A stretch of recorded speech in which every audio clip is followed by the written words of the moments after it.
I'd like to call this meeting to order. This is the Monday, October 21st, 2024 meeting of the Almani City School District Board of Education, and I call the meeting to order at 5:03. I'd like to begin with roll call. Mrs. Cobian, Present. Mr. Peralta, Present. Mrs. Mendez Garcia, Present. Mr. Segrist is present, and Rivas, I'm present as well. It's time for our flag salute, and as is our custom, we have invited some students to lead us in the flag salute and also give us a presentation on their school. So would Galilea Martinez and Aiden White please come forward to lead us in the flag salute?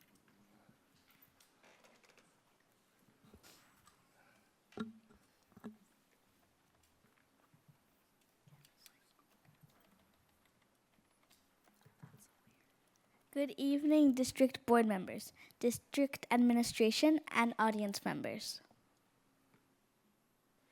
We are Aiden White and Galilea Martinez from Lagore School. Our principal is also here, Mrs. Garcia. At this time, will you please stand? Put at the flag salute. Please stand. Put your right hand over your heart. Ready. Begin. I pledge allegiance to the flag of the United States of America and to the republic for which it stands, one nation, under God, indivisible, with liberty and justice for all. Thank you, everyone.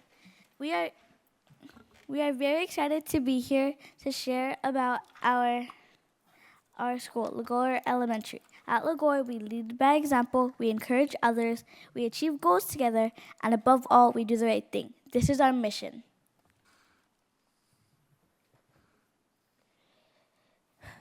This year we are sweet about leading and learning. Some of the ways we lead are by following the 7 habits and being selected as leader of the month. We also lead with daily morning announcements and we lead in our class by doing class greeters and greeting guests like Dr. Garcia.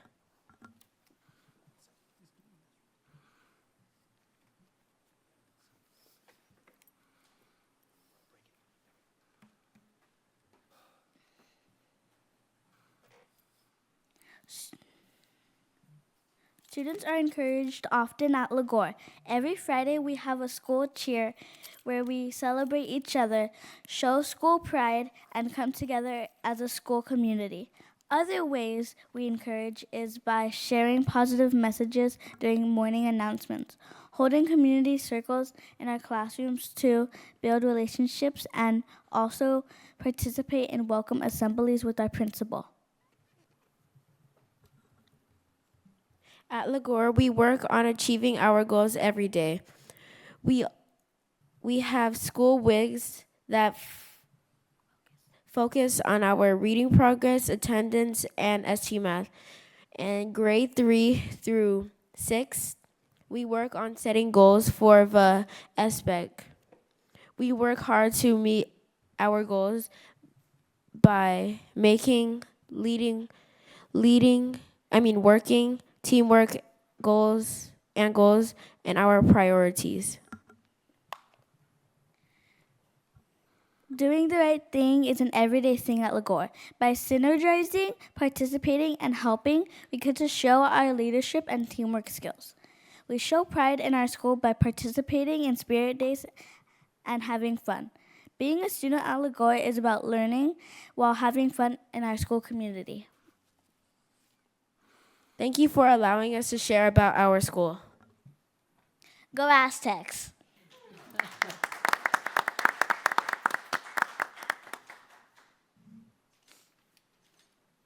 Good evening. I just wanted to say thank you for allowing us the opportunity to come and share about Lagore.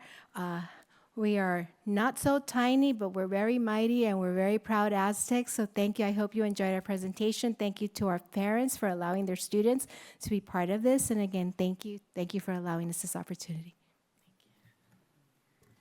Thank you so much. We love having our students come and speak to us, and Galilea and Aiden, what a wonderful job you did. And it sounds like Lagore is a really great place to be. So thank you for being here this evening.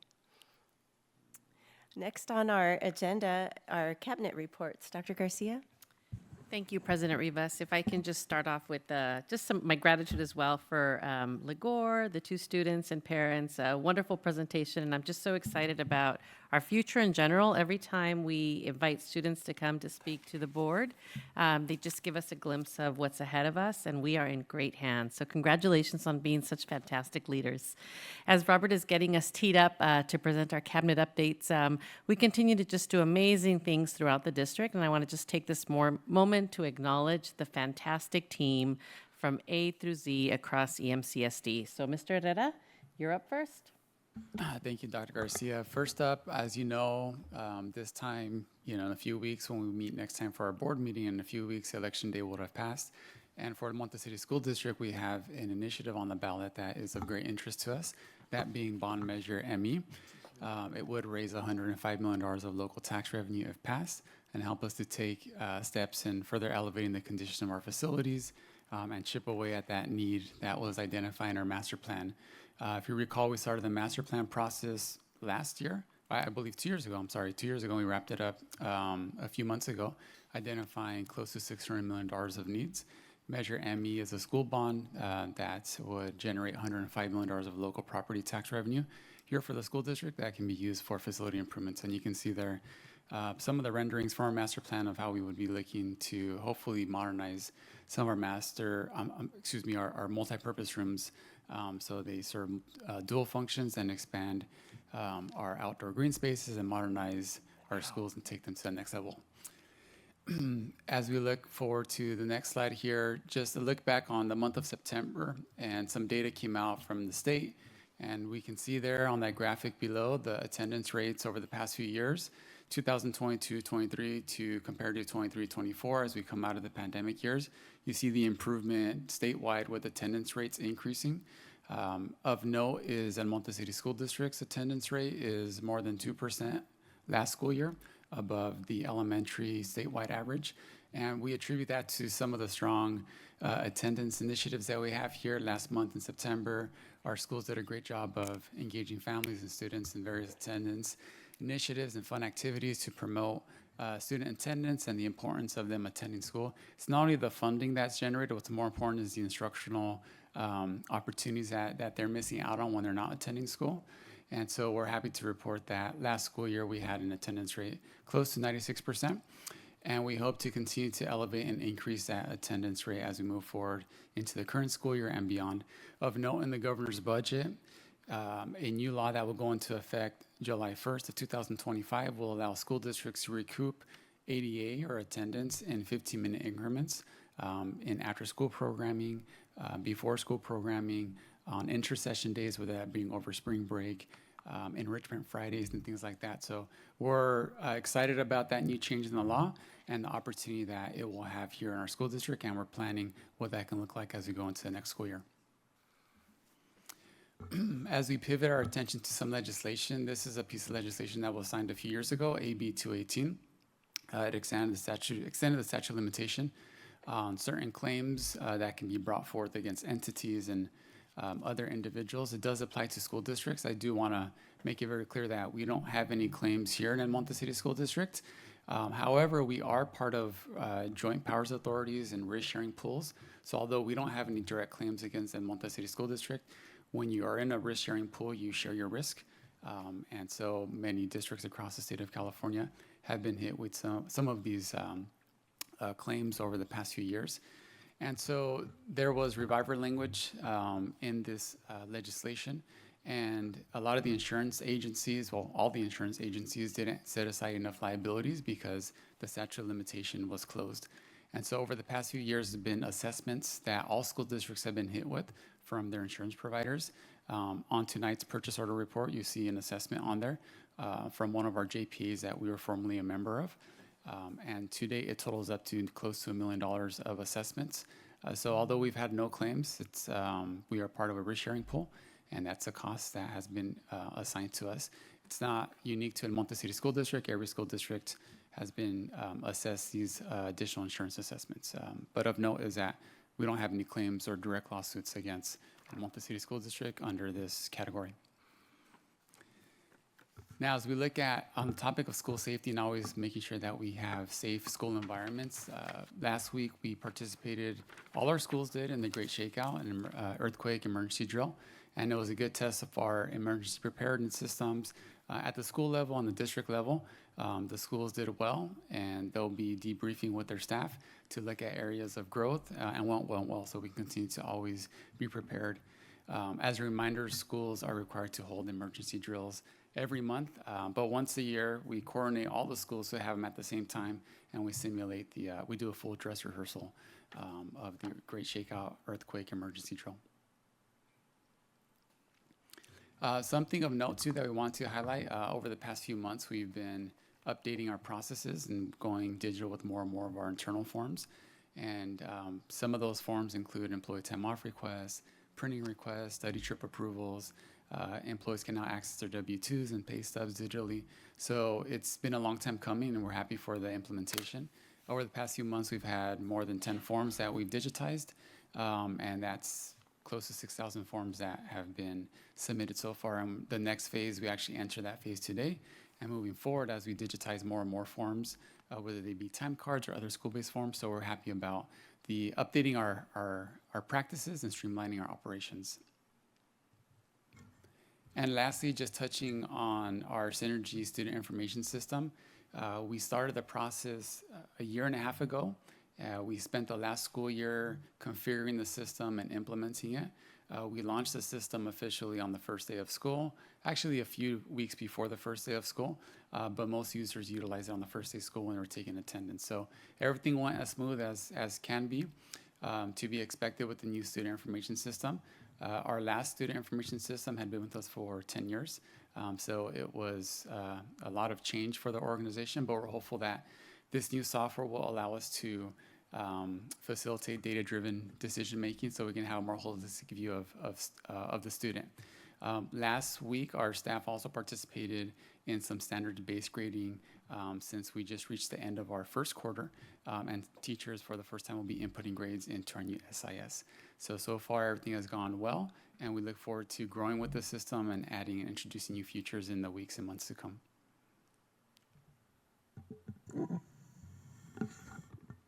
Good evening. We are really excited that next Friday is our first Enrichment Friday for the year. And so our enrollment for that first one is just under 1,500 students. And we believe that as the Enrichment Fridays come up, that enrollment will grow. This is the day after Halloween, so I think a lot of parents have chosen to take advantage of that and keep their kiddos at home. But for those students who are coming to school, they'll be engaging in robotics, with curriculum that's going to be put on through our partners Learn and WinTree. Our 5th grade students will be attending Discovery, Cube. to learn all about robotics there as well. And so we're really excited about our first Enrichment Friday and all that students will learn from that day. And speaking of our enrichment programs, just an update. Conga Kids has started for our TK through 2nd grade students at Cortada, Wilkerson, and Potrero. As you know, we do have 5th grade students who participate in our residency program for Conga Kids, where they learn different dances. But this is an after-school expanded learning program where students will be learning different dances, and so we're starting with our littles. Mariachi has also kicked off at our 6K8 sites as well. And then we're starting off with our outdoor science school at Wrightwood with Columbia and Lagore next week. And then on Thursday, we will have a Lights On After School program to highlight all of our after school partnerships and programs that we have. It'll take place at Wilkerson School from 3 to 5. So you're all invited to attend. And we're just going to highlight the wonderful programming that we have after school for our students. And then this past weekend, our child development department put on a wonderful male role model and family engagement program for students over at Rio Vista School, the Head Start program there. And we had a lot of fathers and father figures attend with their students, and they engaged in some STEAM activities. A lot of learning took place alongside their children, and a lot of fun was had. And so this is a great opportunity for families to meet our teachers and to learn about all the wonderful resources that our child development programs provide for our families. And our professional development that's continuing to take place, our teachers are engaging in units of study planning where they are working together in PLCs in a feeder school pattern so that they're able to collaborate with their colleagues in the same grade levels at different schools so that they learn from each other, they calibrate with each other, and just have spend time, developing common formative assessments together and, what do they say? Two heads are better than one. So, just learning, having that opportunity to collaborate is really great. Along with that, we have leadership teams from school sites coming in. They are our guiding coalitions that work with Solution Tree to strengthen our professional learning communities and really make sure that they are driving the work at the school sites. Just really to ensure that we're on track with our essential standards, that common formative assessments are being developed, that data analysis is taking place during our professional learning communities. And then our administrators and our TOSAs took place in a professional development around the art of transformational coaching that's by Elena Aguilar. She sent a wonderful coach that spent a day with us. Was it a day? 2 days. 2 days. I can't remember, but it was it was a wonderful 2 days. We learned a lot about how we take people from one place to the next level, right?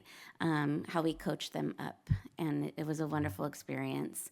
And then, as Mr. Herrera said, we recalibrated ourselves around standards-based grading. We had this training about 20 years ago when we first started with standards-based grading. And so we wanted to take this opportunity now with our new grading system to ensure that we were all on the same page, recalibrate ourselves, and then learn about our new report card system.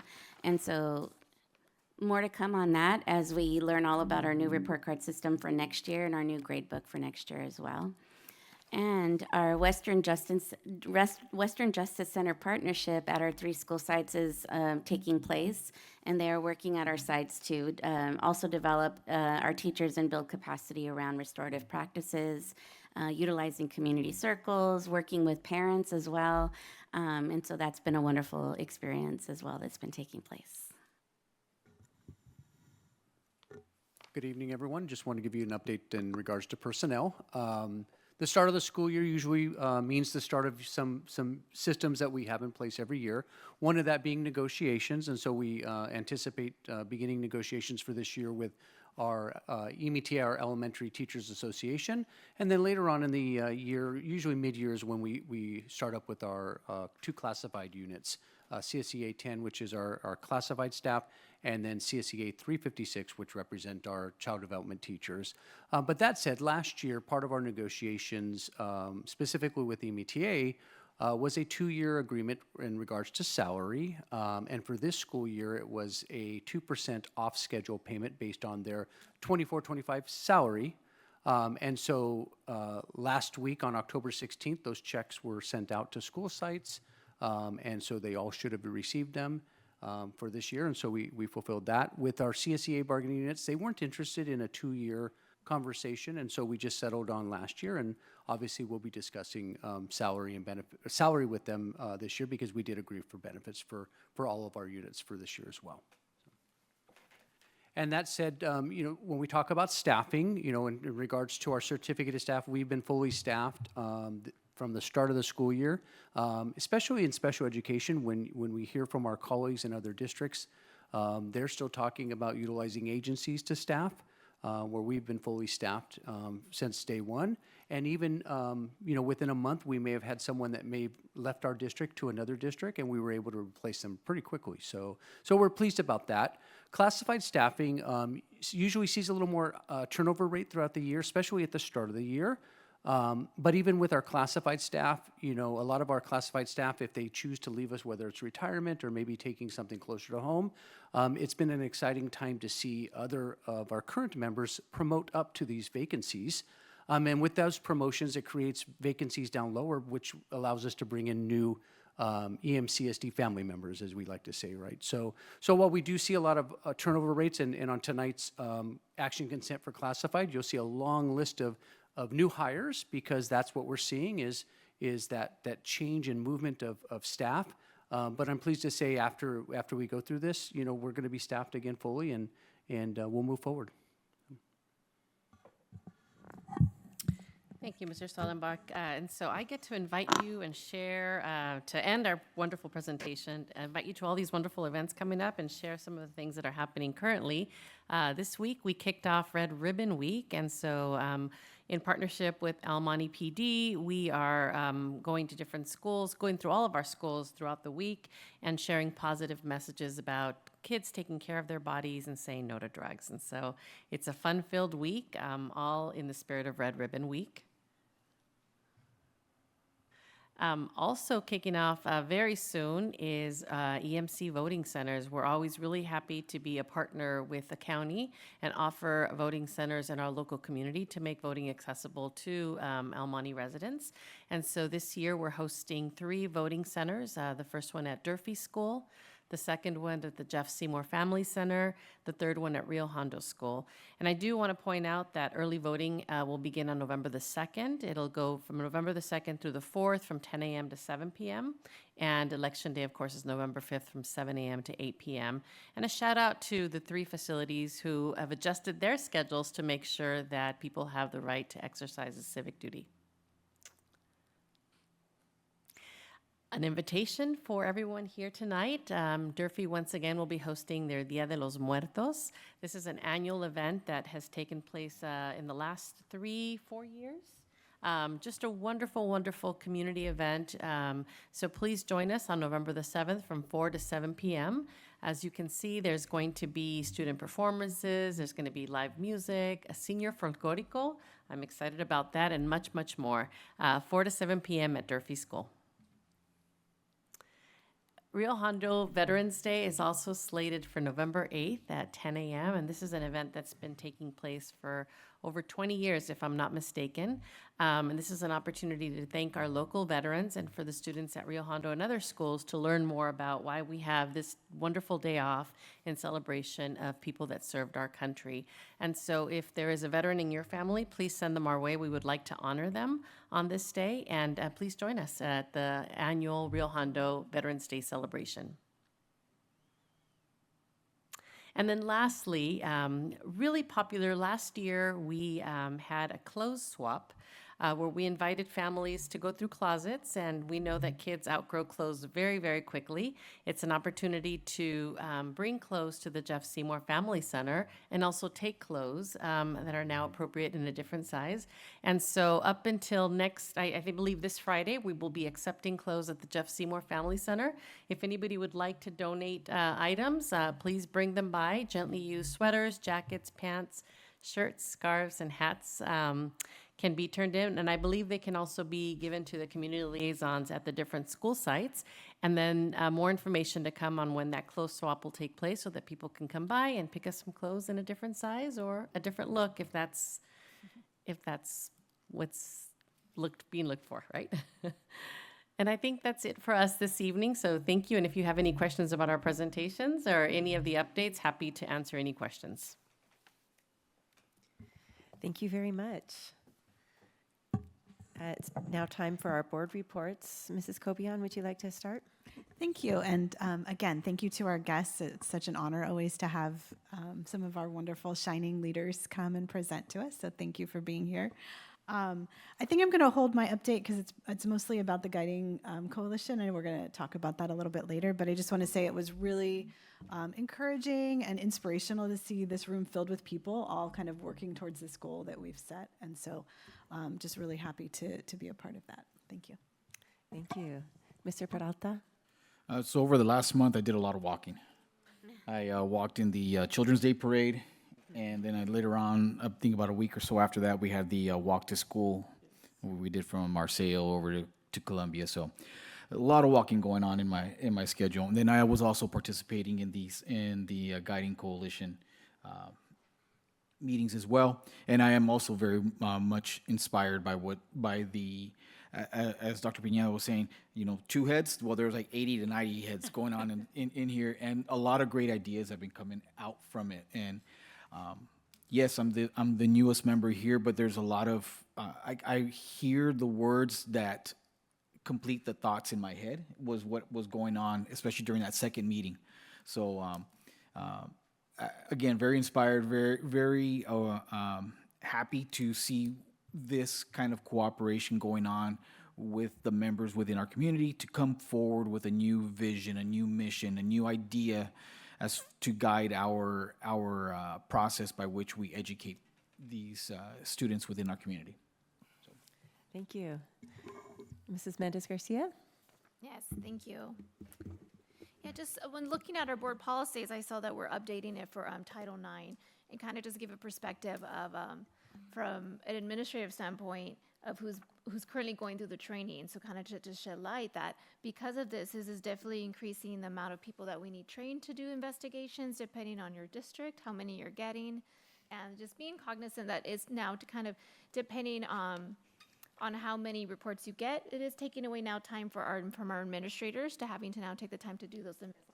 So kind of just wanted to shed light on that it's not just a board policy and that we have something on our website that says, okay, click here if you need to file a complaint, but it is taking more manpower from our principals and our district leadership to do these Title IX investigations. Yeah, so I just kind of wanted to share that. Next thing, I've mentioned it before at a school board meeting, which is ALICE training. So this is something, again, just kind of just shedding light in some things that I'm doing in my own district. And what I really like about it, it's active shooter training and it's online. And so it's really great because you're able to participate and they have scenarios that you have to go through. And like, it's one of those like, would you do A, B, or C? And then you kind of learn like your natural instinct regarding an active shooter in an active shooter situation isn't always the correct answer, which I learn routinely when I do these trainings. And it's really great. It's only about 1 or 2 hours and you do it annually. So again, I just wanted to share that again, that I really think as an administrator and as a teacher at a school site, what a great training it's been. There's also like a live component that you can do, but just the video tutorials are very accurate and useful. And thinking about how you're going to respond, especially when you're different spaces, because they put you in different spaces. Like, are you in your classroom? Are you in the office? And how are you going to respond to that? And then the last thing I wanted to share, again, through work, I had the opportunity to go to an Orenda Leadership Institute. So Orenda is from our keynote speaker is the one that is CEO for Orenda. So I was able to go and really great leadership institute, but I obviously wanted to bring something that really stood out from that training. And it was this one quote that they were repeating throughout this session is about, setting your negotiables and non-negotiables and your expectations. And one of them being is that when a student doesn't succeed, it's on us. Right? It's very easy to say, well, it's because of this factor, but it's really taking that ownership, saying, no, it's really on us if a student isn't succeeding, and then thinking about what systems do we have in place that is perpetuating it, or what supports do our educators need, right? Or our classified staff need to ensure that every student succeeds. So I just wanted to bring back that quote to my fellow board members, because it just really resonated with me when they were with that message that was throughout the leadership conference. Thank you. Thank you. Mr. Segrist. Yeah, I have a whole list, but I'll be real short. We're gearing up again to do Boys State, Girls State, 11th grade. Boys and girls from our community, many of them come from our own district. And I will say that at Boys State, Girls State in Sacramento, they always say to us, please send us more kids like you send, because they're leaders, well-behaved, and role models for students from other high school districts. Boys State, Girls State, there are about 1,100 attendees every year. And interestingly enough, my wife does Girls State. last year, 2 of our alternates decided they wanted to go to Boys State, Girls State, so they did. That shows you how intelligent and ready these kids are. And I'd like to thank Board Member Peralta for reminding me about the Children's Parade. Absolutely outstanding. I have a history there. I used to be in the Mountain View School District when the Children's Parade was happening, so I have a lot of memories of the Children's Parade. We could be so proud of our children and the support of their families. Even some of the little kids were in little carts and the parents were pushing them along. They really enjoyed it. I had the privilege of attending an event at El Monte High School. They showed a video production of ethnicity, in history of ethnicity in the United States. And while I was there, I met Pasadena City College President, Superintendent Dr. Jose Gomez, and Board Member Ryan Liu, and they reminded me that we're still working on dual enrollment. That's why I'm wearing the PCC shirt. And I believe, Lisbeth, you went to the 100th anniversary? Someone from our school district did. Was it, who, did you go? Someone did. I missed the 100th anniversary of PCC, but I was told somebody from our district went there. But PCC is 100 years old. It started as a high school, and they actually had to draw a chalk line down the middle between the high school and the college, and the kids used to go across and get caught and get sent back. So that was there also. Also, I'm meeting a lot of parents in the community that are saying, why are we not promoting additional resources for children to learn? Example, I know some families in Arcadia, children in 2nd grade are doing 3rd, 4th, 5th grade math. Why? Because they've tapped into the Khan Academy. And the Spanish speakers, same thing. They use aprende.org. And then there are the fairy tales online in German, Spanish, Thai, Laotian, Spanish. There's a lot of them, and it's all safe. Anyway, we need to promote that more. And also, I found out that Valle Lindo District is an open enrollment district. They're pulling in students from outside the community. We can do that because we offer so many wonderful programs and services. If those districts out there don't do it, we do, we can bring those students in. So I will cut my list short. There's about 25 things to go, but thank you for listening. And finally, I am so impressed with the presentations by the staff. I have attended other board meetings in other districts. They do not compare at all to what you do, so keep doing that. Thank you. Thank you, Mr. Segrist. And thank you to our 2 board members who are part of the subcommittee that have been attending those meetings with the Guiding Coalition. Absolutely looking forward to your presentation later this evening. We're working on developing the strategic plan for the district, and the Guiding Coalition is developing the mission and vision of that plan. There's so many wonderful things happening, right? Just on our agenda tonight, there's the reminder that there are great things in the work for Norwood School, right? We've talked about, what's in the works for the master facilities plan this evening already as well. And so then to top it off this evening with the report from the Guiding Coalition will be really, really great. So looking forward to hearing about it. Well, we're moving on in our agenda to items of interest. From Nutrition Services, we have Jenny Lee to give us a presentation. Thank you, Board President Rivas. And speaking of things in the work that are good and tasty, we'll turn over to our Director of Nutrition Services, Ms. Jenny Lee. She joined us 4 years ago. And so during the heart of the pandemic, and when we think about all the good work we did during that time and pivoting to bringing back kids onto our campuses, we've had some presentations over the years from Mrs. Lee, and we're all really excited to hear all the great things that we've done in the past year and some of the exciting initiatives that we have going forward. So with that, I'll turn over to Ms. Jenny Lee to provide an update to the board and the community on all things that are going well in nutrition services. Thank you for the warm introduction, and good evening, board members, cabinet leaders, and on the El Monte City School District community.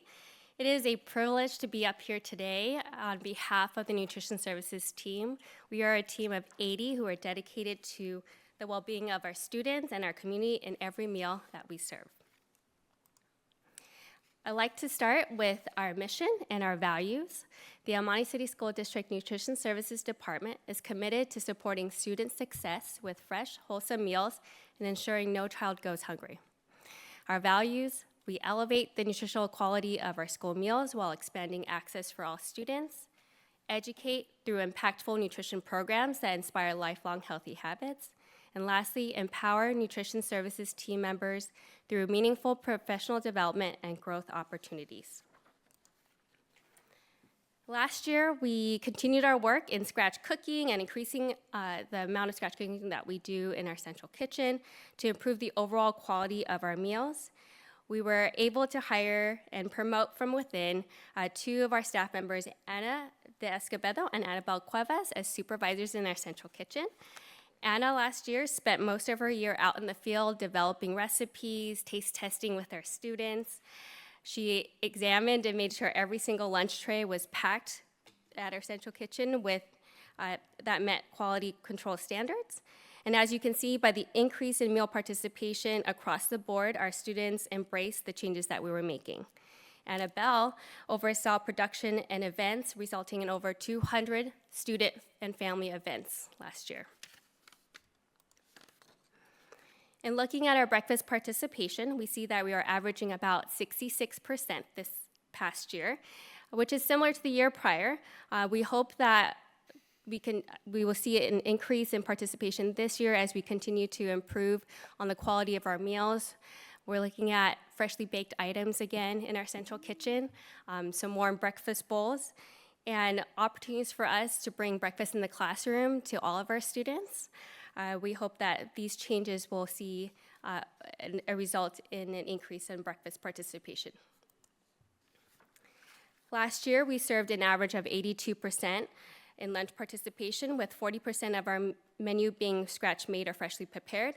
This year, we're at 60% of our menu being scratch-made or freshly prepared, and we hope to see an uptick. Last year, we still served 10,000 more lunches than the year prior, so we're proud of that as well. But what is astonishing is the amount of supper and snacks that we served last year in comparison to years prior. We served an astonishing 127,000 more suppers and 110,000 more snacks. To put this in perspective, in 2021, just 2 years ago, we started our school year with 1,200 meals being sent out to our school sites. This year, we sent out over 2,400 meals on the first day of school. And the last time I checked, which was this morning, we are approaching 3,600 students in our after-school program. So a big thank you to our expanded learning partners and our team for creating opportunities that keep the lights on at our school sites and allow us to feed more students. Here I have listed a number of programs that broaden our reach and expand access to our school meals. I'd like to take a moment just to highlight a few of these programs that truly set El Monte City School District apart from our other local districts. The first being that we offer district-wide breakfast in the classroom and grab-and-go breakfast, where we prioritize making breakfast as an integral part of the school day. This year marks the 12th year of this program. Secondly, we as a district recognize that students are often rushing through their lunch so that they can get on the playground. But El Monte City School District does something very different. We prioritize getting their wiggles out first with recess before lunch, and that allows them to actually sit down, enjoy their meal, rest, communicate with one another, and be refreshed and ready to learn as they return to class. There, we also provide after-school meals and snacks at all of our school sites, free. And this is really in support of our district's expanding learning programs.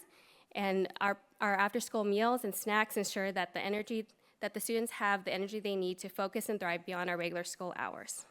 And lastly, we continue to seek opportunities to show up for our students, whether it's offering meals on a Saturday or a Sunday, during a study trip, throughout the intersession, or at a school event. We're committed to being there, ensuring that no child goes without the nourishment they need to succeed.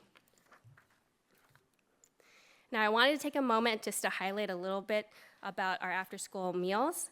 We did make some changes this year, and as part of our ongoing commitment to improving our programs, we have extended school kitchen hours into the afternoon. Supper is now being served in the cafeteria by nutrition services staff, and this directly supports the growth of our after-school programs and enables us to provide warm meals in the after-school setting. In fact, we have increased the availability of warm meals from 30% to 60% this year. And students are loving the ability to have a cheeseburger or grilled cheese, hot dog, pizza, instead of just a cold sandwich or a salad. This change also sets the framework to be able to expand supper meals to all students on campus in the near future. We are working with our state on a way to expand our programs. All right, and then as we seek to elevate the nutrition quality of our meals, we continue to increase the scratch cooking in our central kitchen. Last year, we hired 2 additional cook bakers, making our team 4, and our supervisor, Anna, to oversee this work. This year, we have already met our goal of 40% of our breakfast and lunch items being prepared in-house or utilizing fresh, minimally processed ingredients, and we're looking forward to making it 60% across the board. Some of these menu items include our enchilada sauce made with guajillo chili peppers. It's about 65 pounds that are used to create the enchilada sauce, or our pozole, which utilizes fresh tomatillos, cilantro, poblano peppers, our homemade marinara sauce, which is what we serve today, which is made with tomatoes, carrots, celery, onion, and garlic. And I think you can see the theme here. We're trying to sneak in a lot of vegetables into our meals. But tonight I have brought samples of our sesame noodle salad for you to all to enjoy. This will be featured in next month's menu. And looking ahead, we want to move away from as many packaged foods as possible in our breakfast and our supper programs and change the way we serve our students during the lunch. All of this work does require facility improvements, equipment replacements, from our central kitchen to all of our school sites. Fortunately, we were able to secure about $2 million in funding to replace all of our equipment. This year, we're really focused on new serving lines and ovens, refrigerators, freezers, and milk coolers. We had our first serving line delivered to Lagore last week. And then ongoing projects include HVAC, flooring, walk-ins, pantries, prep tables, sinks, and all the things that we are needed at the central kitchen. Another approach to elevating the nutritional quality of our meals is buying local. Over 30% of our country's vegetables and over 75% of our country's fruit and nuts actually are grown here in California. And so we are really focused on sourcing our ingredients from local farmers and suppliers. By doing so, we are not only supporting our local economy, but also reducing our carbon footprint, contributing to a more sustainable future for our kids. And buying local means that we get the freshest, most nutritious produce and ingredients, which directly translates into better tasting meals. I'm pleased to share that we've brought on several local suppliers, such as Oak Grove Orange, which is a farm collaborative in Redlands, California, Creamco Meats, based out of Los Angeles, which sources grass-fed, grass-finished beef products that we will feature on our menu. But what is even more exciting is that I want to get even more local. I mean, like local to the Amani community.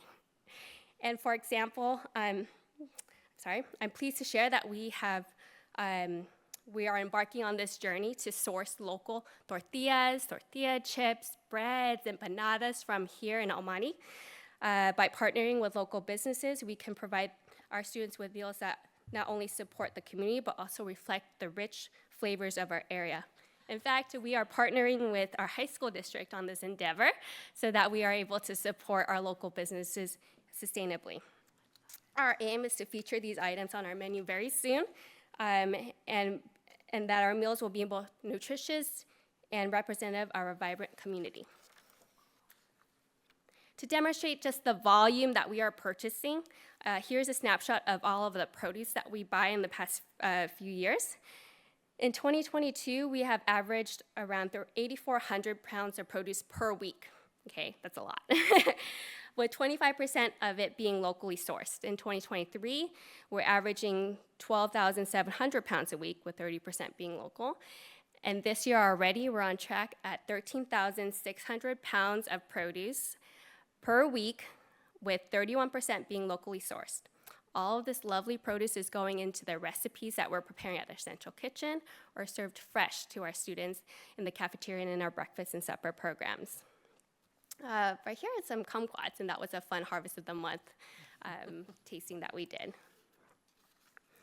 I just want to say thank you to Mr. Herrera for inviting me this month in particular, because October is a very special month for our school nutrition folk. We celebrate 2 important school nutrition campaigns, with the first being National School Lunch Week, which we just wrapped up last week. And this month is also the National Farm to School Month, which is our first time celebrating here in El Monte City School District. I'm thrilled to announce that we have also been awarded a $200,000 incubator grant. This funding will support farm study trips for our students, Harvest of the Month programs, and the procurement of more local produce. As we continue to prioritize local produce, we've also created a dedicated webpage on our website to share the stories of our farmers, where our produce is grown, and we hope to connect our students to the land where their food grows and the people that make it happen. I invite you to visit our webpage, and you'll see a snapshot of what we have offered here on our menus this month. Now, with all this produce that we're buying, you're probably thinking, oh my gosh, a lot of it's going in the trash. Actually, no. Our students are very good eaters, and I am proud to share that we have several ways to minimize waste and ensure sustainability within our program. First, we are buying more local, so that's already reducing carbon footprint, and we have committed to limiting the use of paper and plastic goods wherever possible.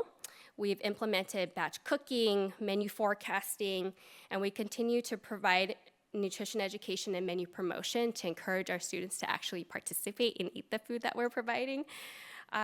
We have share tables at all of our school cafeterias, and whenever possible, we repurpose non-perishable leftovers and other meal programs. We also have food recovery programs with the city, our Savior Center, and the El Monte Emergency Resource Association to ensure that surplus food is redirected to those in need, while our district also has an organic waste sorting initiative that is led by our facilities and maintenance team to help divert waste from landfills. Lastly, and most importantly, is we are committed to planning our menus around student taste preferences so that the food that we prepare is enjoyed by students and not by trash cans. These efforts are crucial in promoting sustainability within our district, and we're proud to be taking meaningful efforts and steps towards reducing our environmental impact. And as a department, we recognize that it's not just the meals that we provide, but also the education that goes with it. And so in addition to elevating our meals, we strive to also educate through impactful nutrition programs that inspire lifelong healthy habits. Last year, we were fortunate to welcome Monica Lara as our nutrition specialist. Over the past year, she has been popping up at a lot of district events. You may have seen her at the district art night, math night, but she also teaches nutrition courses in our migrant ed program. She has trained our Learn staff for our Saturday Learn Academy on Rethink Your Drink and My Plate so that students are getting nutrition education in the Saturday schools. And we also tried to find any way to promote nutrition education, even at our Mid-Autumn Festival, where we shared what vitamins were in persimmons that we were serving that day. But I also wanted to highlight the fact that our district has 3 in-house registered dietitians. We, as a district, added Victoria Smalley to the child development team, and we collaborate together to make sure we're bringing nutrition education and awareness to all of our students in our community. We're pleased to share that Harvest of the Month is back and in full swing. The curriculum is really focused on exposing students to a variety of fruit and vegetables, as you can see the list that we started already, through tasting and learning experiences. We started this school year with a bang, district-wide Harvest of the Month. That was a first. As part of the first 10 days, students across our district connected by trying red bell peppers. I believe I ordered about 600 pounds of bell peppers for this event. And we are already planning our next district-wide Harvest of the Month. However, you are going to see Harvest of the Month in our lunchrooms, in our before-school program. Our before-school program actually tried persimmons last week. We will be showcasing yam sticks again at our Lights On event this week at Wilkerson. And very soon, we will be having all Head Start classrooms during Harvest of the Month monthly. So that's really exciting that we have our earliest learners being exposed to different fruits and vegetables. We also have the Return of the Fresh Fruit and Vegetable program, which provides a variety of free fresh fruit and vegetable snacks to our students. Currently, we have this program at New Lexington and Wilkerson. And at these school sites, you will see our fresh fruit and vegetable program cart wheeled out every Monday, Wednesday, Friday, and students crowding around to see what the next fruit or vegetable they're going to be trying. So you can see this week we are doing yams, cucumbers, yams again. It's about that multiple exposure. Next week, it's radishes, green grapes. They have seen rainbow carrots. We tried celery, just different fruits and vegetables so that we encourage their participation and their intake of fruits and vegetables. Another popular initiative that we have taken on as a department is our children's farmers markets. Our first market took place in July 2023 at the Early Learning Expo. And since then, we have been able to put on 7 more children's farmers markets. This is a fun experience where we have a rainbow of fruits and vegetables, and many of which are locally grown. And we allow our students to go shopping and pick out the fruits and vegetables that they're going to take home.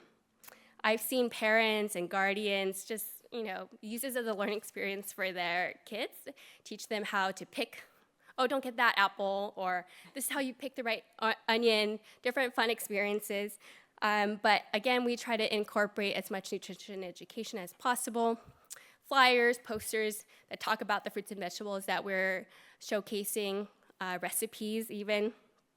And then looking ahead, we hope to host even more of these children's farmers markets. Just a great way to combine access and nutrition education.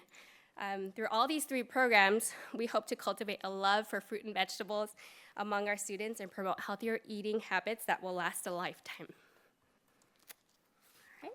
I did want to just give a little spotlight on our wellness committee.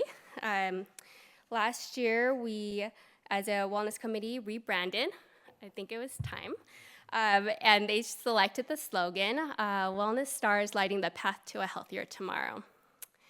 In the Wellness Committee, we embrace the whole child approach, ensuring that we address all aspects of students' well-being. And last year, we focused mainly on recruiting members and cataloging the wonderful wellness programs El Monte City School District already offers.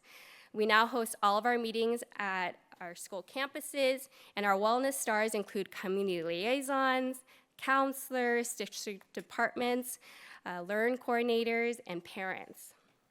Monica, along with the amazing counselors, also contributed to the Wellness Spotlight in the district's community newsletter last year, showcasing our district's commitment to health and wellness. For the 2024-2025 school year, we have several goals. First being to meet a minimum of 3 times a year. Our first meeting is actually this week at Durfee. We also hope to promote our campaign, which was selected by the committee last year, Navigating Healthy Relationships, Overcoming Toxic Dynamics. And that can span a lot of different departments, whether it's nutrition and food relationships, to toxic friendships. So we like this theme as it really transcends all of our departments. We also have a goal to attend LACO's 4-part wellness policy seminar series, which was hosted earlier this month. We had Christina Davila there, we had a few of our counselors there, a couple of representatives from our department, and it was in collaboration with a lot of districts as well. And lastly, to support our district wellness festival. The next few slides are just snapshots of the various ways our departments in El Monte City School Districts work towards wellness. I've included a copy for you to see. And this is just a great way of showcasing that it's not only nutrition services that has wellness on the forefront, but also we have personnel with employee wellness, and we have our counselors, of course, with mental health and social health. And so we are trying to engage as many departments and stakeholders as possible. And as I mentioned in the opening of my presentation, it's truly been an honor to serve alongside my nutrition services family. it's really their hard work and dedication that inspires me daily. I wanted to showcase a couple of changes that we've made this year that have just been pivotal to our abilities to do our scratch cooking and everything. In 2019, we had 55.6 FTE across 71 employees, many of whom were just contracted for 2 or 3 hours a day. Today, we are at 68.9 FTE with the same 71 employees. And what that means is almost all of our staff have at least 6 hours or more in our department. And that's life-changing for some of our staff members. Additionally, we have 10 individuals in our sub-pool and growing, and we hope to be able to create permanent positions for them as well. These staffing increases have led to less turnover, fewer staff shortages, and boosted morale within our team. We've also been able to attract new talent from the community, which really take our program to the next level. And with a more consistent workforce, we can build on our scratch cooking at our central kitchen and ensure better quality meals at our school sites. More importantly, our staff are reporting that they just feel more connected at their schools. And that really just empowers them to have a more positive impact. I wanted to extend a thank you to all of you for approving my staffing changes over the years. I know it's been a lot, and I do complicate things, but it's truly been pivotal in our ability to build capacity and support the wonderful programs that we have in our schools. We are also committed to providing meaningful professional development and growth opportunities that will empower our nutrition services team members. In addition to regular food safety and customer service trainings, we have been able to offer Sauté Academies, culinary and knife skills class, American Red Cross, CPR and first aid. And recently we took some of our supervisors to the Dale Carnegie Leadership Training where they were there for 3 days uninterrupted and got a lot of leadership and supervisory training. We also are looking to add to this growing list, such as hiring a chef consultant. We're communicating with some companies out there to provide regular on-the-job professional development, farm-to-school study trips, as well as a baking workshop for some of our cook-bakers in our kitchen. These opportunities are designed to enhance the team's skills and confidence, ultimately benefiting our students and our school community. And I cannot say enough about our school nutrition heroes. Again, it's just been an honor to work with all of them. We have staff that get in as early as 4 a.m. into our kitchen, and then staff that leave 9 p.m. because they decided to work overtime to support the school event that night. We have staff that will report on a Saturday because there's a freezer alarm, and staff that know every single child on their food allergy list by name. And it's this attention to our students and our community and their job that just makes them invaluable. And so a big shout out to all of them. I didn't bring the entourage because it would have been quite loud because they love music and they love to dance. But I just wanted to give a shout out to all 80 of them who really make our department all that it is. Thank you.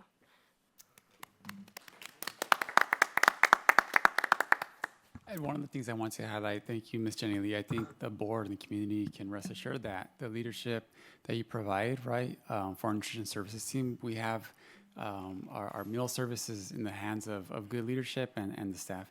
And one point that Jenny highlighted that I want to make sure that the board is aware of, right? This school year, one of the big changes that we'll be introducing to our schools is students will be able to consume a supper meal after school, regardless of if they participate in our after-school program or do not participate in the after-school program. So as you look at the options that we're providing parents with an Enrichment Friday, it's an optional day. Do parents want to send their kids to school that day or not? The same thing will be true. I know we're serving 40-50% of our students on a daily basis in our after-school program, but very soon we'll be piloting it, and hopefully by the end of the school year, expand it to all of our schools so parents have the option to have their students, regardless of if they participate in the after-school program that day, swing by the cafeteria and consume a supper.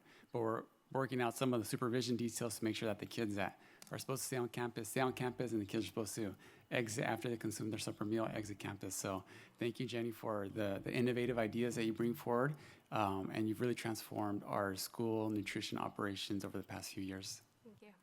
Can I just echo Mr. Herrera? I just want to acknowledge your leadership and the way you've put this team together and continue to guide this team. Thank you so much, Jenny. You just add tremendous value, and your heart is everywhere. Thank you. Yeah. Thank you so much.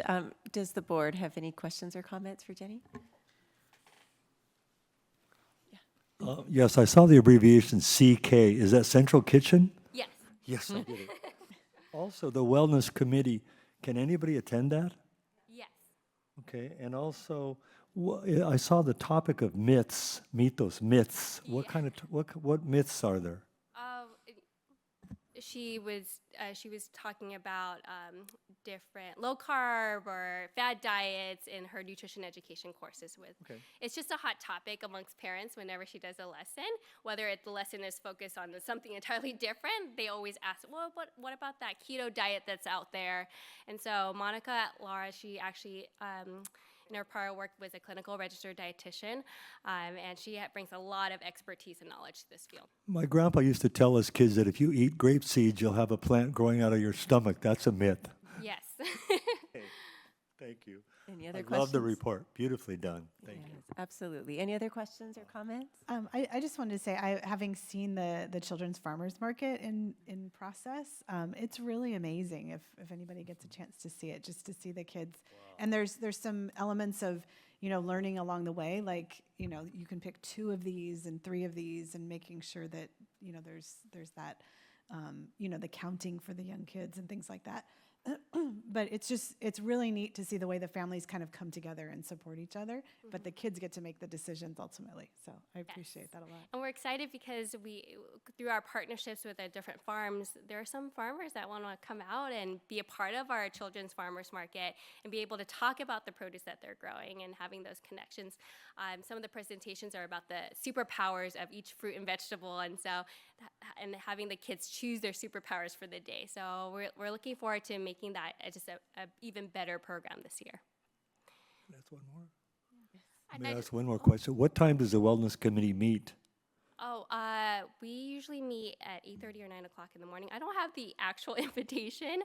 It's on my calendar, but I'll be happy to share that with you. Thank you. Yes. I just want to say thank you for everything that you do. And our nutrition staff they are remarkable.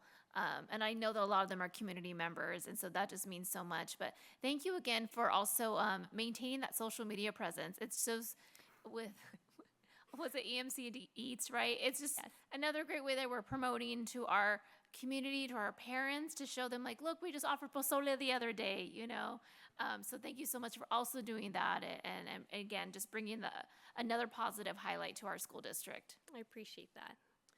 Yeah, absolutely. As I was listening to your presentation, I thought, wow, this really is a dream come true. But then also just in ways beyond what we ever even hoped for or imagined. So thank you so much for your vision and your positive energy that's just inspiring so much good. So thank you. Thank you for the presentation and for all the good things happening for our kids. Thank you.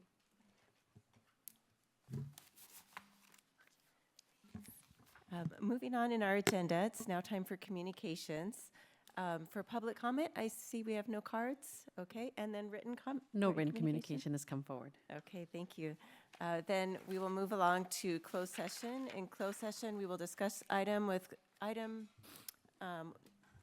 conference with legal counsel, anticipated litigation pursuant to Government Code 54956.9, subdivision D4, one case. We will return shortly. Elizabeth.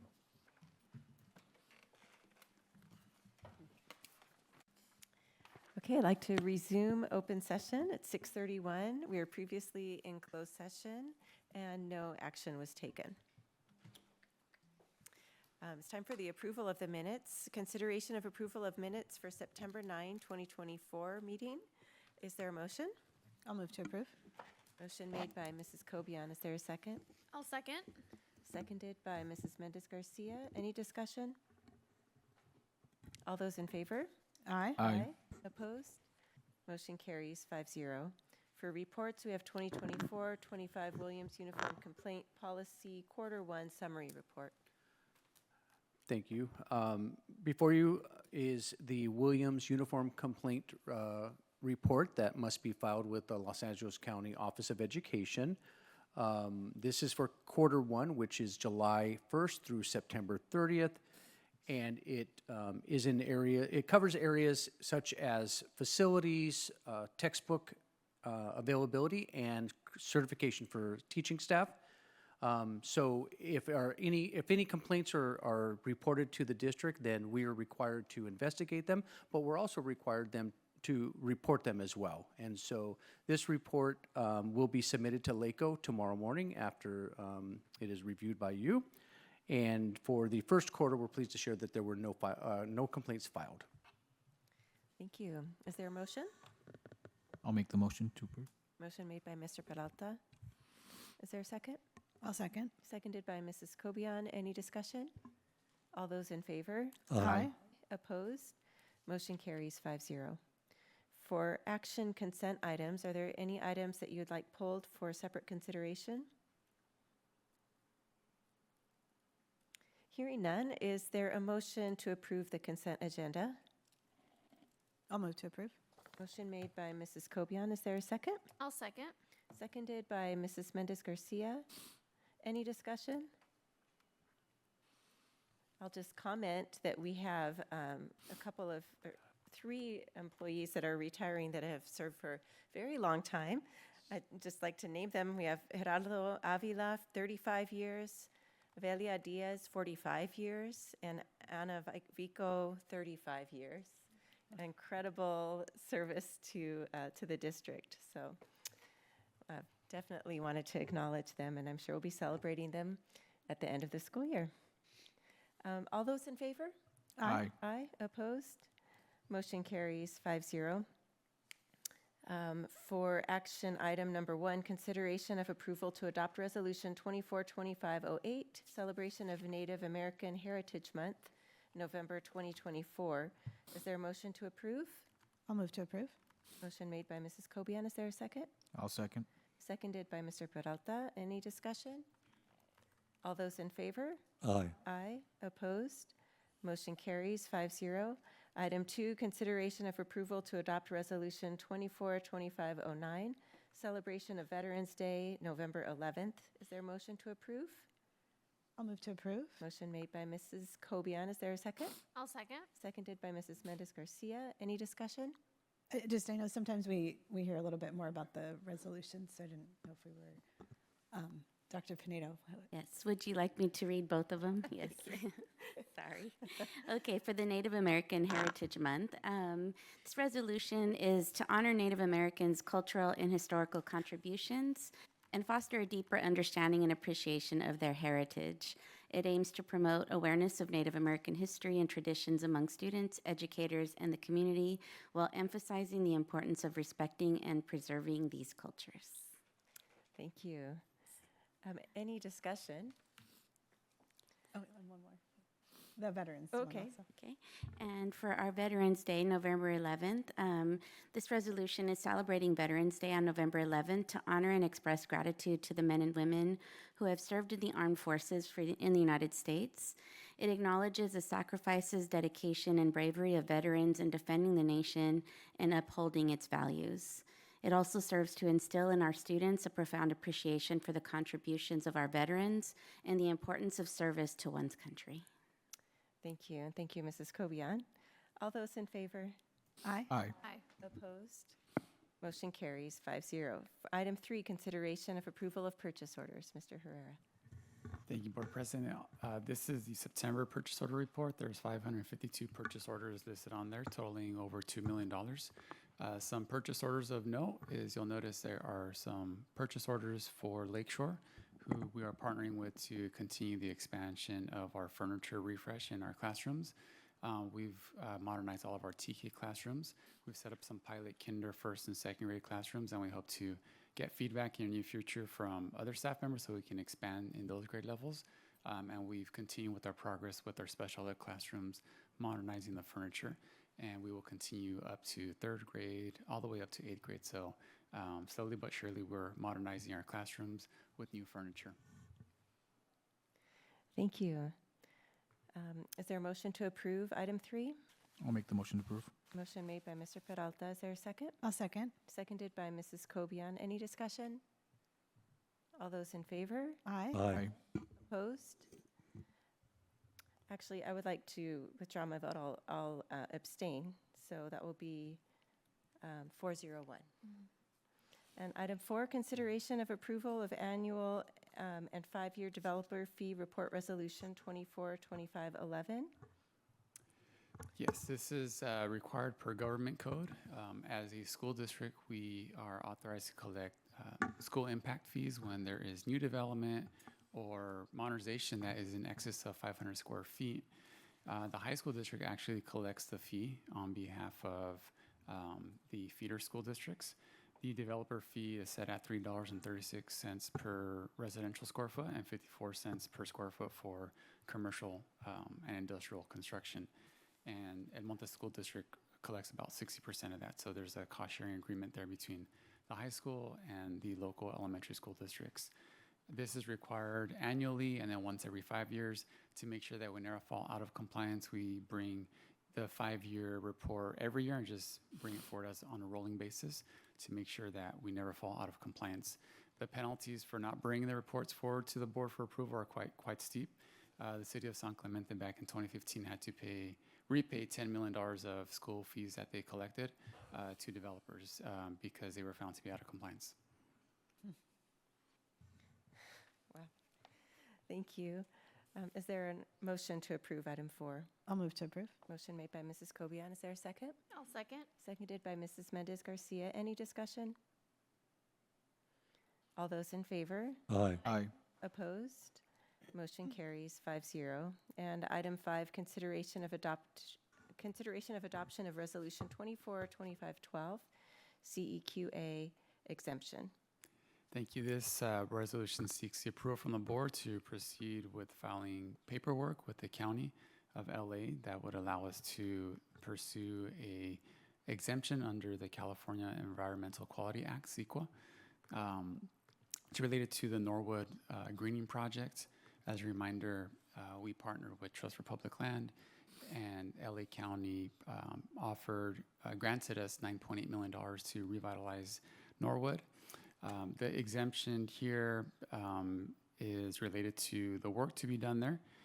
You typically see CEQA exemptions or CEQA issues come up when you're building a new athletic stadium and there's some new lights going up that will create some light pollution, or perhaps the construction of a new school, right? And you have to look at traffic conditions and the environmental impact.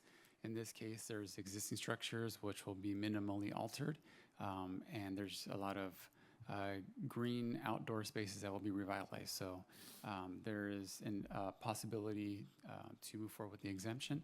The next step after we file the paperwork with the county, it starts a 60-day window where those can contest via a legal challenge. After that process closes, and then the school district is in the clear to move forward with the next steps of moving forward with the development of the concept plans and beginning that work.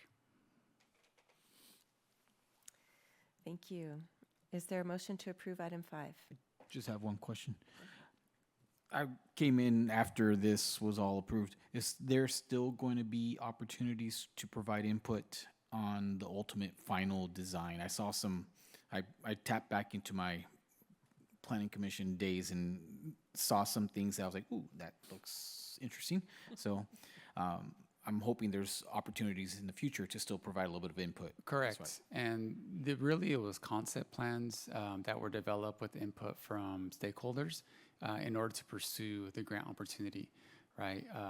And as part of the CEQA exemption, we will be able to then pursue the County of LA, who will officially give us the grant award notification, right? So the development of and refining what those concept plans, we're still in the very early phases of that. I believe the grant allows for 5 years or 6 years to get the project completed. Obviously, we don't want to take 5-6 years if we can get the project done sooner, but the concept plans and some of the discussions that have been had in the community engagement process were just concepts at the point in time, and we're not committed to any of those drafts, right? I don't imagine it would deviate too much from the initial concept of greening the schoolyard and the Norwood School, but the finer details of of specifically what will go where, right? That's still up for discussion, and that's a process that school districts typically go through so that they can pursue the grant, because as part of grant applications, a lot of times you have to submit renderings and concept plans, right? Once you're awarded the grant, you need to stick with the spirit of what the renderings called for, but you can deviate it as long as it falls within the framework of the grant. So there's still opportunity for input from the board and stakeholders to make sure that the project is executed to our liking. Thank you. Yeah, thank you. Is there a motion to approve the item? I'll make the motion to approve. Motion made by Mr. Peralta. Is there a second? I'll second. Seconded by Mrs. Mendez Garcia. Any further discussion? Okay, then all those in favor? Aye. Opposed? Motion carries 5-0. And now on to our board policy updates. I think I was probably getting ahead of myself. Thinking You have three. I need to move through some of these items here, but I think we have 30 board policy items that we'll be walking through right now. So I'll be going ahead to make the first motion.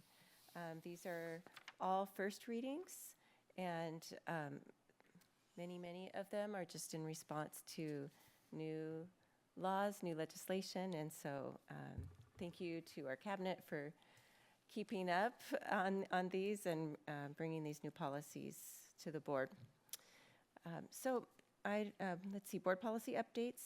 Item 1, consideration of approval of first reading of revised board policy 0410, non-discrimination of district programs and activities. I make the motion. Is there a second? I'll second. Seconded by Mrs. Cobian. Any discussion? All those in favor? Aye. Opposed? Motion carries 5-0. Item 2, consideration of approval of first reading of revised board policy and administrative regulation 0510, school accountability report card. I make the motion. Is there a second? Second. Seconded by Mr. Peralta. Any discussion? All those in favor? Aye. Aye. Opposed? Motion carries 5-0. Item 3, consideration of approval of first reading of revised board policy 1113, administrative regulation 1113, and exhibit E1, district and school websites. I make the motion. Is there a second? I'll second. Seconded by Mrs. Mendez Garcia. Any discussion? All those in favor? Aye. Aye. Opposed? Motion carries 5-0. Item 4, consideration of approval of first reading of revised board policy and administrative regulations 1114, district-sponsored social media. I move to approve. Is there a second? I'll second. Seconded by Mrs. Cobian. Any discussion? All those in favor? Aye. Aye. Opposed? Motion carries 5-0. Item 5, consideration of approval of first reading of revised administrative regulation 1312.4 and exhibits 1312.41 and 1312.42, Williams Uniform Complaint Procedures. I move to approve. Is there a second? Second. Seconded by Mr. Peralta. Any discussion? All those in favor? Aye. Aye. Motion carries 5-0. Item 6, consideration of approval of first reading of revised board policy 1312.3 and administrative regulation 1312.3, uniform complaint procedures. I move to approve. Is there a second? I'll second. Seconded by Mrs. Mendez Garcia. Any discussion? All those in favor? Aye. Aye. Opposed? Motion carries 5-0. Item 7, consideration of approval of first reading of administrative regulation 3517, facilities inspection. I move to approve. Is there a second? I'll second. Seconded by Mrs. Cobian. Any discussion? All those in favor? Aye. Aye. Motion carries 5-0. Item 8, consideration of approval of first reading of revised board policy 4030 and administrative regulation 4030, non-discrimination in employment. I move to approve. Is there a second? Second. Seconded by Mr. Peralta. Any discussion? All those in favor? Aye. Aye. Opposed? Motion carries 5-0. Item 9, consideration of approval of first reading of revised board policy 4033, lactation accommodations. I move to approve. Is there a second? I'll second it. Seconded by Mr. Segrist. Any discussion? All those in favor? Aye. Aye. Opposed? Bless you. Motion carries 5-0. Item 10, consideration of approval of first reading of revised board policy 4040 and exhibit 4040, employee use of technology. I move to approve. Is there a second? I'll second. Sorry. Seconded by Mrs. Mendez Garcia. Any discussion? All those in favor? Aye. Aye. Opposed? Motion carries 5-0. Item 11, consideration of approval of first reading of revised board policies 4119.11, 4219.11, 4319.11, and administrative regulations 4119.11, 4219.11, 4319.11, sex discrimination and sex-based harassment. I move to approve. Is there a second? I'll second. Seconded by Mrs. Kobian. Any discussion? All those in favor? Aye. Aye. Opposed? Motion carries 5-0.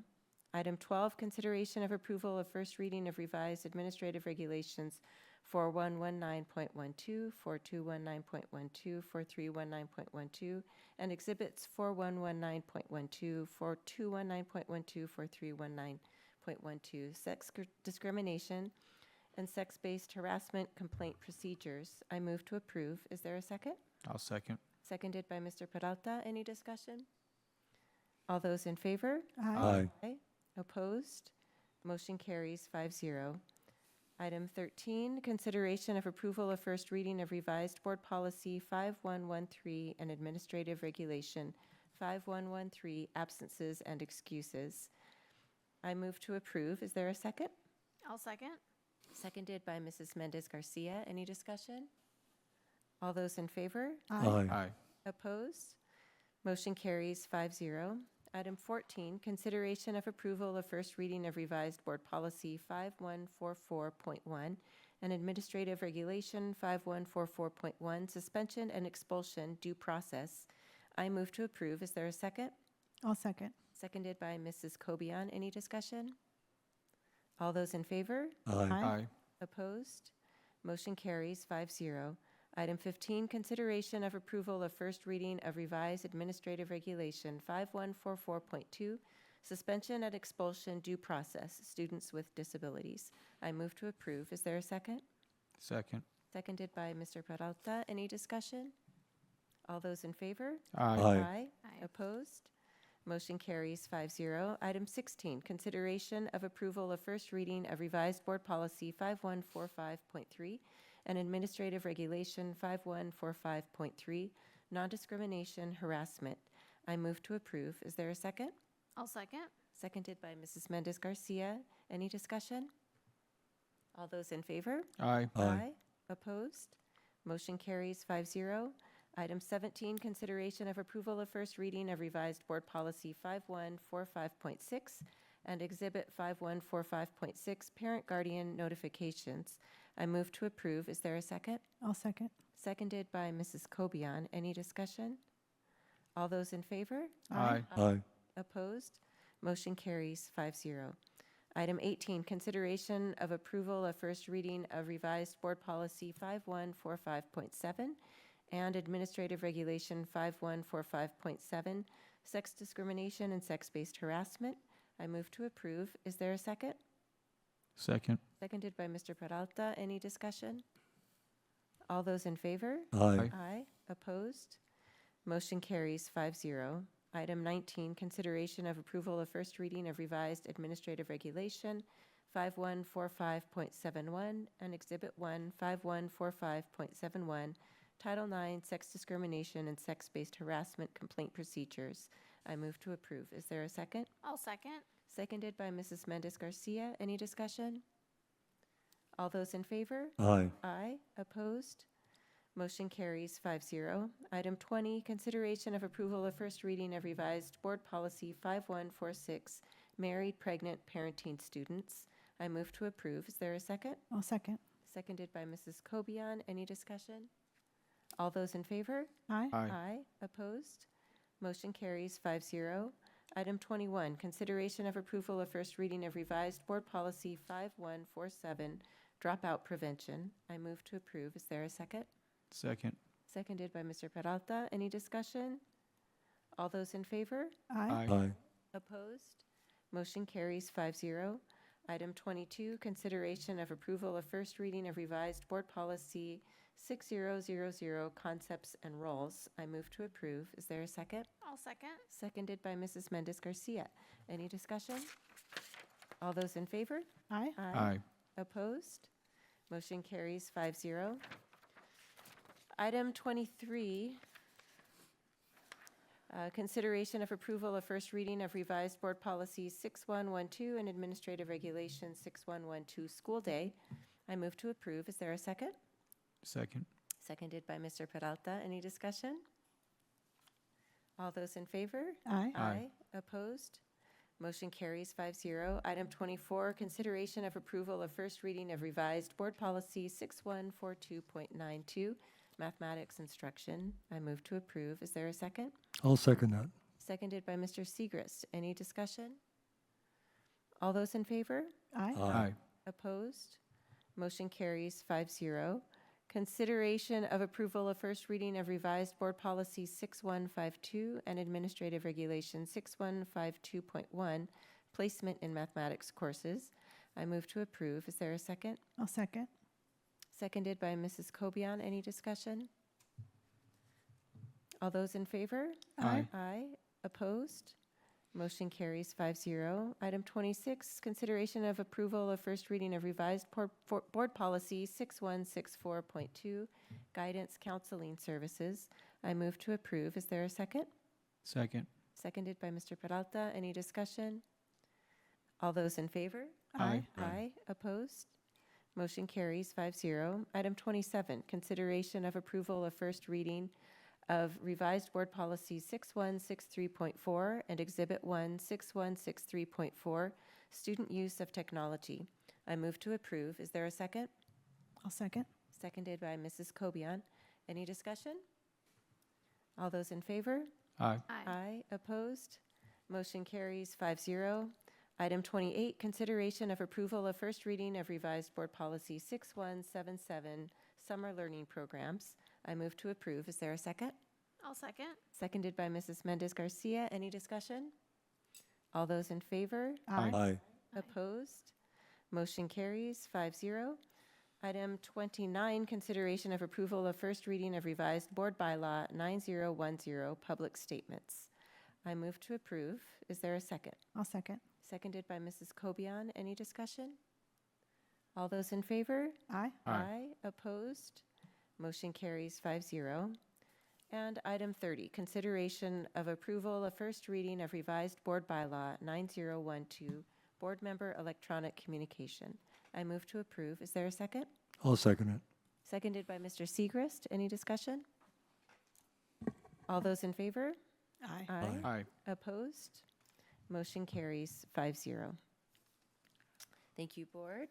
We got through our list. We'll do the same thing again next month for the second readings, right? Thank you, Mrs. Rivas. That was a lot of work, so thank you for just keeping it going. Got to keep it going.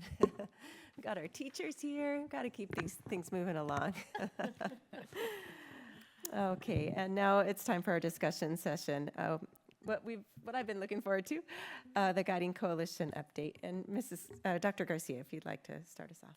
I actually invited Mrs. Kobian and Mr. Peralta to start us off and just sharing their experiences, and happy to add to the conversation. So do you mind if I turn it over to you? Not at all. Do you want Okay. I'll let you go. All right. So we've had two meetings, I think, since the last time we met here. And this is with Dr. Lovely came in to facilitate.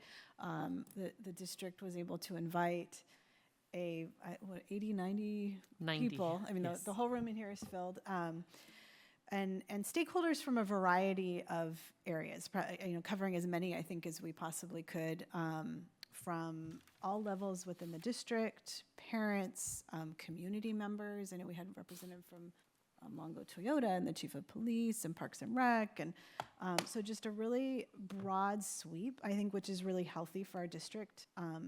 And I think I was talking with somebody about it, but it's not just the outcome that we're going to have, but I think the process. I mean, I know it's different than we've done before, but I really think the process of having all of these people engaged in the discussion is really positive for the outcome, right? Because I'm not sure anybody in the district could say what the mission and vision is really from memory.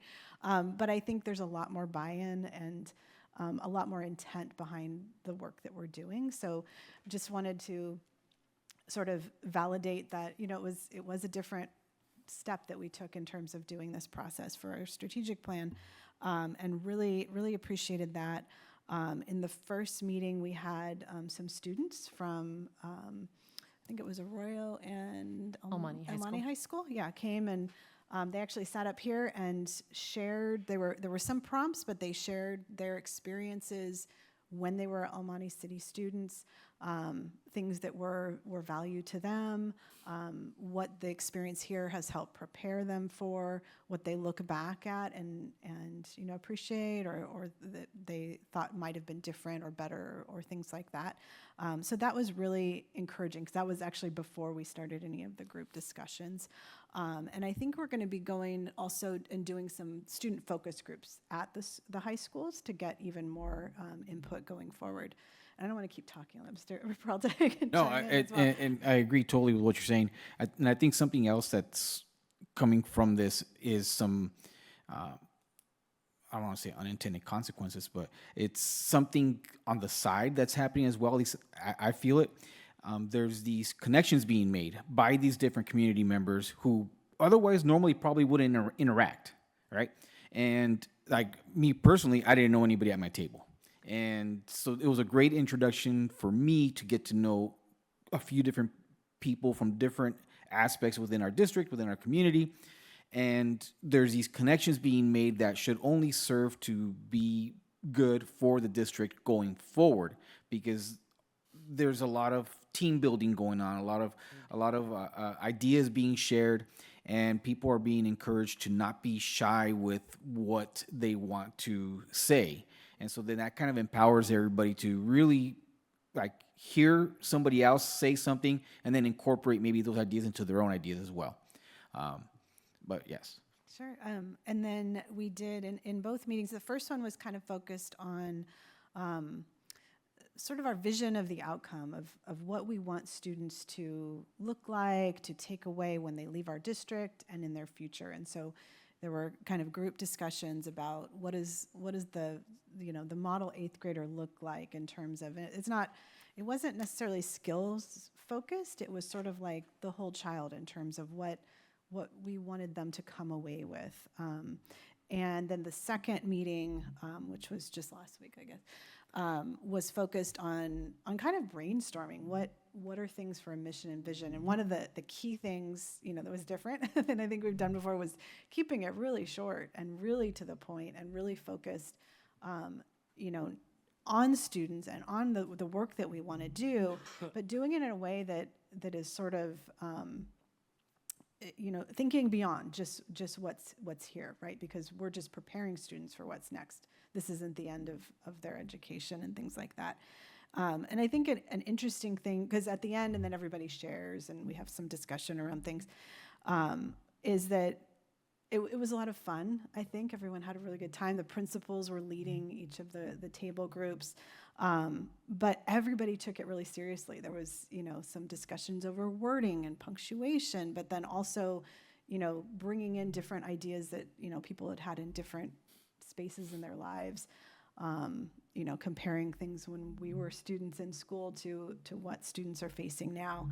And I think also that there were definitely some really strong themes throughout. So that's something I think was really encouraging, because a lot of it replicates some of, the work that we talk about here as well. So I think, there's going to be variations in terms of people's experiences and things that they want to bring to the table. But I feel really good about feeling like we have been on the right track. This is not going to be a dramatic shift for us, but more, I think, of bringing the things together that we already do under a common vision. I don't know if you have anything else to add to that. Sorry. I think she's doing a really good job of getting us to focus on one thing, like what is the one thing we want to get across? Versus what we have right now, there's, a lot of different ideas on there, which are great ideas, but she showed us examples of other organizations, not necessarily educational or government organizations, but other companies, and how they quickly and succinctly and very clearly stated what their purpose was, and then got us to think in that kind of mindset as well. It's like quick and to the point, something that everybody from the superintendent down to the gardener can recite from memory. This is your mission statement. This is your vision statement. Something that's able to be communicated from top to bottom and can apply to everybody rather quickly. And that is appreciated as far as like what I was experiencing. Because I read the current one, and it's a lot of words in there. And then she showed us some other ones that were much longer, and we got the idea. It's time to get to the point faster. I think another valuable thing was we had administrators and superintendent from the high school district were here, and they participated in the tables as well.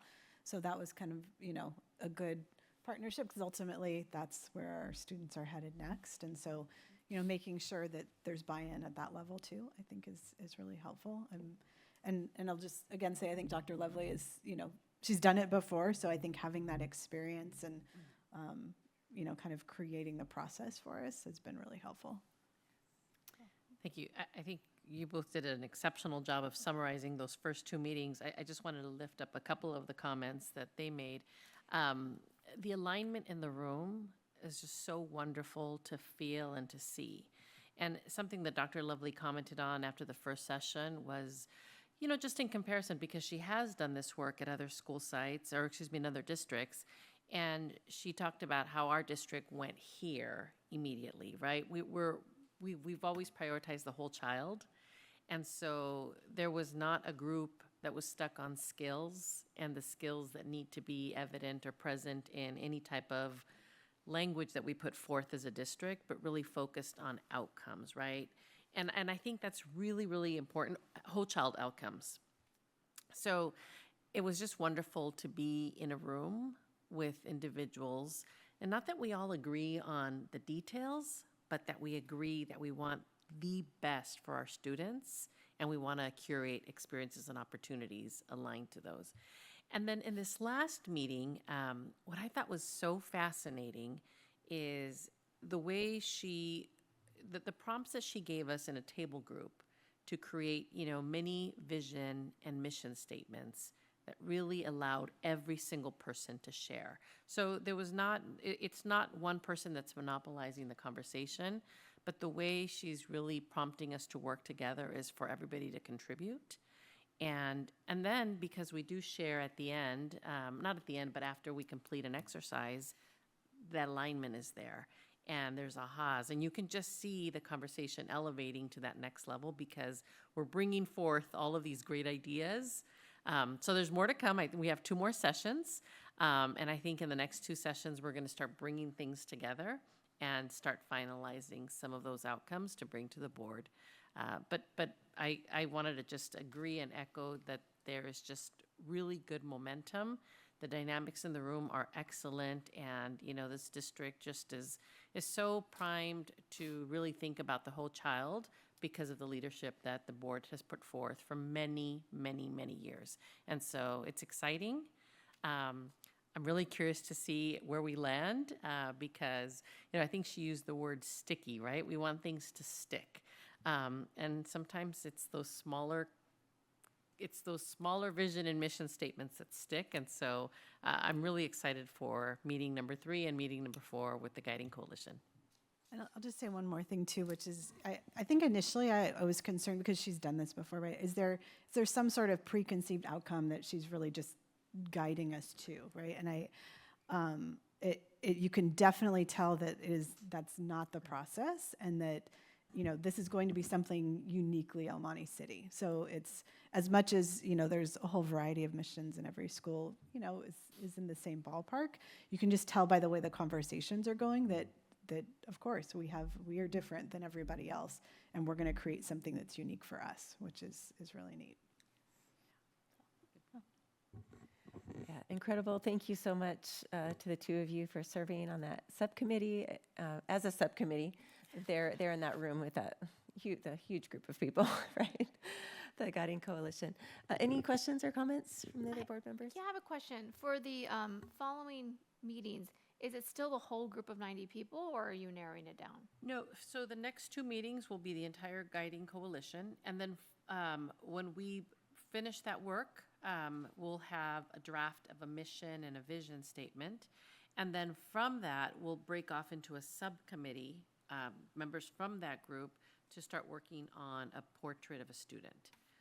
And beyond, we're considering also maybe a portrait of community member or a community or some, our district employee, so that we can really break it down. But we're starting with the portrait of a student. Okay. And that'll be subcommittee work. Yeah, any other questions or comments? Well, thank you so much for your report.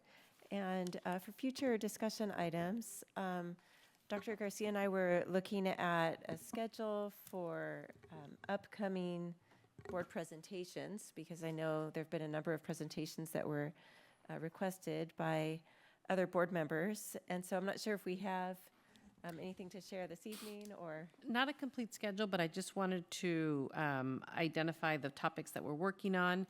So special education will be the next presentation that we bring to the board.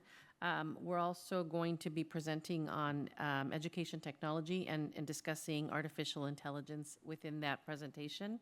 And we want to agendize dual enrollment, dual language updates, and as well as talking about the momentum with cell phone policies and the changes that we're seeing across the country. So most likely that will push out a little bit further out as we see things settle, and always looking to see what LA Unified is doing, because they're taking a big lead on this topic. But those are the topics that we have slated to bring back to the board as either items of discussion or items of interest, or as part of the cabinet updates. Yeah, thank you. Are there any other, as we calendar out those presentations, of course, if there are others that you're interested in, of course, please be sharing that. I would just say, not for a presentation, but just wondering when it's feasible. I would love to see the new furniture, so maybe we could do a tour at some point. Great. Any other items? Mr. Segrist? I have a list. I'd like to have us discuss dual enrollment in PCC and Rio Hondo and see where we are, because we're catching up. Arcadia has done this for 15 years. Pasadena Unified has done it for over 12. I'd like us to catch up to them. Also, I get a lot of requests from the population of Vietnamese-speaking families. They'd like us to do dual immersion in Vietnamese. Also, Coast to Coast is coming up again in DC. I went last time on my own, and I found out as a result that there were many districts that got special legislation from their congresspeople because they worked directly with them. And I think one of our major needs is the funding for special ed, because we spend so much for that. If a congressional representative knows that that's something we really need money for, they can write special legislation for that. Another one is the PTAs. I'd like to know where our PTAs are, what schools, because Mrs. Diane Highland is the first district PTA president, and she told me, unfortunately, Wright PTA closed. Durfee's is still there. Is Wright still open? It is. Because I was told it was closed. No, actually, Frank Wright is going through some transitions and some Okay, so changes, they're but gonna keep it. Diane's working with us to make sure that we keep it going. So that the board understands why the PTA. That's family engagement, and children in a school with a PTA can be part of the Reflections program. It's a wonderful national program in the arts, and if the school does not have a PTA, their children can't be in it. Also, declining enrollment. We really need to work on that. We have to do more advertising. I go to other districts and I see wonderful signage on their fences, like Baldwin Park. They promote dual immersion in every school, and I see that. So that's something we really have to work on. And I found that Oakland Unified gives a bonus to their students. Oakland Unified gives $1,000 at the end of the year for a student who has 100% enrollment. And I said, but how can they afford that? And then I realized the ADA they generate pays for that. Also, gardens. I'd like to see promoting gardening at our schools, because kids need to see where the plants come from. And nutrition. When I taught 5th grade at Cogswell School, Driftwood Dairy brought a live cow, and I, as a 5th grade teacher, got to milk the cow. And my children were astounded. Milk comes from that? I thought it comes from a bottle or a carton. And also the spelling bee, LACO spelling bee. I'd like us to get into that. It doesn't take that much work to do it. You only have so many, maybe 4 or 5 children enter. So that's another one. And also, I'm getting a lot of questions about the Almani Promise, and I have to demonstrate my ignorance. I don't know much about it, except that it is a good program. But what happens if someone leaves the district? What happens to, I don't know. So could we have some kind of a presentation from Almani Promise, and I can help promote it even more? And that's my list is done. Thank you for listening. Thank you. Any other items for future discussion? I just wanted to give a quick update that we are working, we were doing it before the pandemic, and then obviously we know that lots of things were shut down. But this year we are resuming our participation in the spelling bee through our after-school programs. So Learn is taking the lead on creating a spelling bee with after-school students that participate in the after-school program. Those that are interested, and we will be participating in the county spelling bee in that way. Just a quick update. Great, thank you. You're welcome. Any other items? Okay, then we will adjourn the meeting at 7:13.